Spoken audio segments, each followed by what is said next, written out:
Okay. So today we will see the normal PNS anatomical variant. So we have to the coronal bone window. Okay. Tell me, we go from anterior to posterior. We go from anterior to posterior. So tell me, what is this structure? What is this structure basically? This is the frontal sinus. Frontal sinus. And how many are frontal sinus? There are only one frontal sinus because we have only one frontal bone. Now coming down, these are the two nasal bone, and to check the nasal bone fracture, we see always the coronal window. Okay, coming down. Okay, see, we have two maxillary sinus because we have two maxillary bone. As simple. Now coming down. Okay, tell me these structure na, this is the most important structure. See, this is the maxillary ostium. This is the maxillary ostium, and this black structure is the infundibulum. Okay, and the adjacent to infundibulum, this structure, this soft tissue attenuation, this structure is the uncinate process. Uncinate process, and this is the inferior turbinate. And the adjacent to this black structure, adjacent to this inferior turbinate, we have the inferior nasal meatus. If there is a hypertrophy, as we can see here in this patient, this is which causes the partial obliteration of this inferior nasal meatus. Now coming, okay, coming up.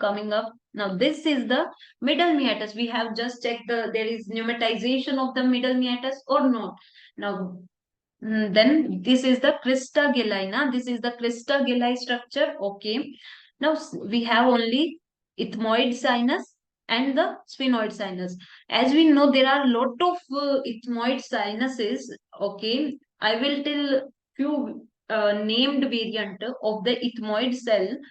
If you see any pneumatization along the floor, na, then name as the Heller cell.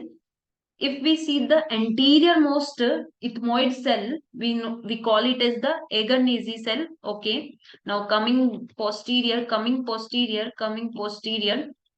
So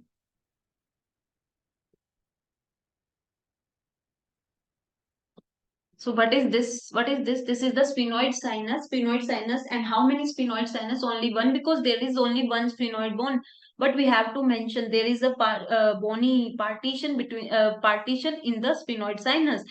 And now coming this most important structure, these are the clinoid anterior. Which clinoid? Anterior clinoid process, and the adjacent to this. Okay, wait.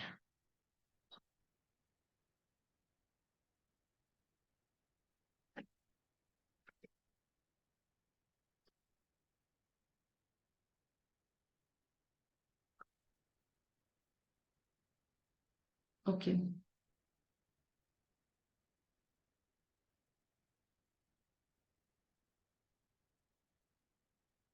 We have to the anterior clinoid process, and adjacent to this, you can see here optic canal through which the optic nerve pass. And there is a classification um, on the basis of relationship between the optic canal and the sphenoid sinus. Why it is important? If any ENT surgeon operate this sphenoid sinus, then we have to mention in the our report there is what is the relation of the sphenoid sinus with the optic nerve, because there is a chance of optic nerve injury. So as we can see here, there is no pneumatization of the optic, normal pneumatization of the optic, sphenoid sinus, and there is no dehiscence in the optic canal. So this is the class 1. If there is partial pneumatization of the clinoid process also, and which causing indentation in this wall, this sphenoid wall, then we call it as the class 2. And if there is partial dehiscence also, and there is pneumatization of the clinoid process, you see here black structure in the clinoid process also, and then we call it the class 3. And if there is onodi cell also, and the completely traverse optic canal, optic nerve completely traverse through this sphenoid sinus, then we call it as the class 4. Now coming down, coming.